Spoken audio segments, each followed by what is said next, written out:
there, and it was told by Ms. Worley, correct me if I'm wrong, that these were recommendations, but not necessarily carved in stone.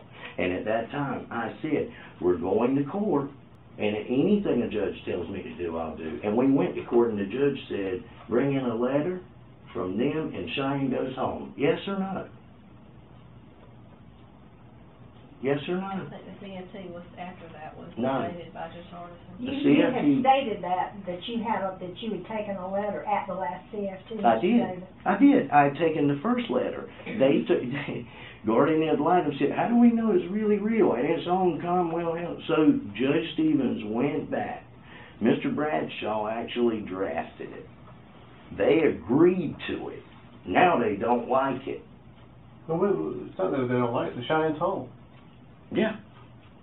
That's it. My stance is that's it. Okay. So I think you're not going to do anything else that they ask you to do until a judge tells you to do it. Is that your position?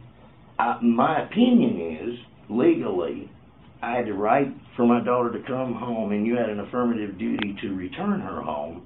To return Cheyenne Davis, the word return means to restore to its original condition. If, regardless of that, they still want you to work on certain things. Are you willing to do that without a court addressing that specifically? If they were simple things that weren't intrusive and that they weren't going to further destroy Cheyenne's mental capacity, you guys have put her through a lot, whether you know it or not.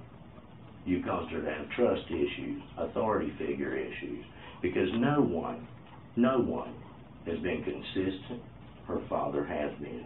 No one has taken her to everything she needs. No one explains to her why.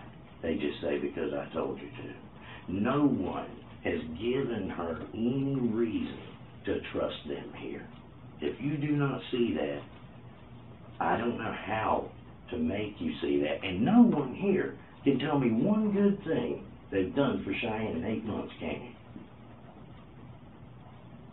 you? Mr. Davis. Can you? That's a simple question. I would like to know what one thing you've done for my daughter in 8 months.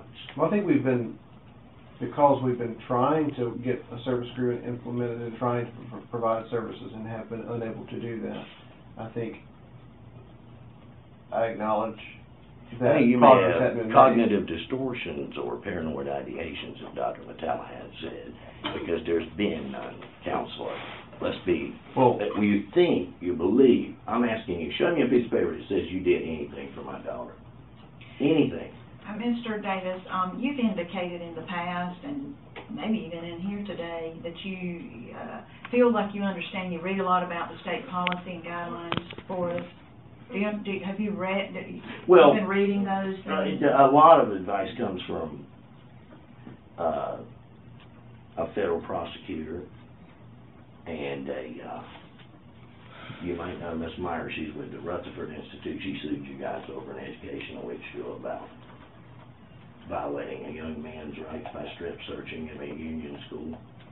So have you read the policy, Mr. Davis? Yes, I have. Ms. Bradshaw's question. Yeah, my question is, have y'all? I can quote them to you. That was a smear. Sir? I said that was a smear.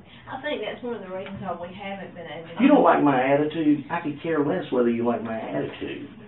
And I corner you and ask you what you've done to my daughter, and that's what you want to do is hand me up and say, have I read the laws? You don't think I'm going to be a smart ass back at you? Mr. Davis, I was... Tell me what you did. Let's get over that hurdle. I'll give you that whole board. We're going to need to stick to the purpose of this meeting. What was it? Okay. Nobody told me before I came here except that you guys were all going to be here and that there had been misunderstandings. There had been everything but Miss America. And here's the deal. It's because you haven't done what you said you were going to do and you haven't followed the policies. Mr. Davis, I will say this as a director of this agency. Been here 24 and a half years. Never has there been a dozen or more staff, the director, everyone involved in a matter. I would challenge anyone to say that we haven't collectively worked together hard on these matters to make sure that things are done. We are only doing our jobs when we ever get involved with an abuse or neglect report. Where were you when she was held out of school for 2 weeks straight then, Director? Which one of those 12 is responsible for that? We don't need to get into We the back and should, forth though. I talk mean, I'm here. hearing how many they got there, but Well- were they getting together to help me or colluding to conspire against me because you don't like me? See this conspiring, everyone conspiring against you? Mhm. I can tell you that I've been involved with this, obviously, since everything started in late February.